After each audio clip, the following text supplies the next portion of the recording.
టీటీడీలో అన్యమత ఉద్యోగులపై వేటు పడింది. 4 అన్యమత ఉద్యోగుల్ని టీటీడీ సస్పెండ్ చేసింది. టీటీడీలో డిప్యూటీ ఎగ్జిక్యూటివ్ ఇంజనీర్ గా పనిచేస్తున్న ఎలిజర్, బర్డ్ ఆసుపత్రిలో స్టాఫ్ నర్స్ గా పనిచేస్తున్న రోసి, గ్రేడ్ 1 ఫార్మాసిస్ట్ గా పనిచేస్తున్న ప్రేమావతి, ఎస్వి ఆయుర్వేద ఫార్మసీలో పనిచేస్తున్న అశ్వంతని సస్పెండ్ చేసింది. ఈ 4 ఉద్యోగులు అన్యమతాన్ని అనుసరిస్తున్నారన్న ఆరోపణలు రావడంతో టీటీడీ విజిలెన్స్ విభాగం విచారణ జరిపింది.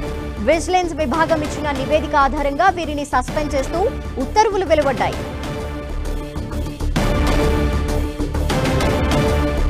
మరిన్ని డీటెయిల్స్ మా ప్రతినిధి శ్రీనివాస్ అందిస్తారు. శ్రీనివాస్.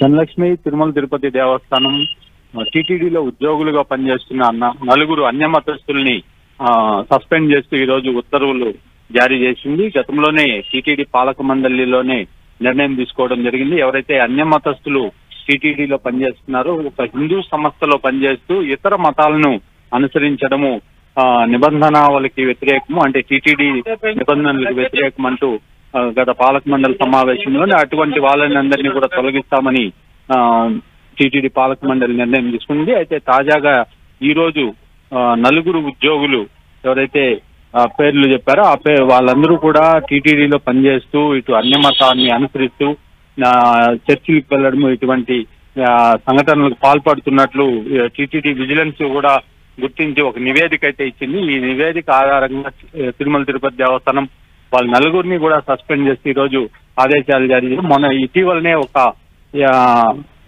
ఇంజనీరింగ్ స్థాయి అధికారిని కూడా సస్పెండ్ చేస్తూ ఉత్తర్వులు జారీ చేశారు. మొత్తంగా తిరుమల తిరుపతి దేవస్థానంలో మొత్తం అన్యమతస్తులంతా కూడా తొలగిస్తామని టీటీడీ ఇప్పటికే చెప్పింది. వాళ్ళని ప్రభుత్వ శాఖలకు పంపడమా లేకపోతే వాలంటరీ రిటైర్మెంట్ సర్వీస్ ఇచ్చి బయటికి పంపడమా అన్నది యోచన చేస్తుంది. అయితే తీవ్ర ఆరోపణలు ఎదుర్కొంటున్న ఇటువంటి వాళ్ళని మాత్రము వెంటనే సస్పెండ్ చేస్తూ టీటీడీ నిర్ణయం తీసుకుంటోంది. Dhanalakshmi. Okay, thank you Srinivas.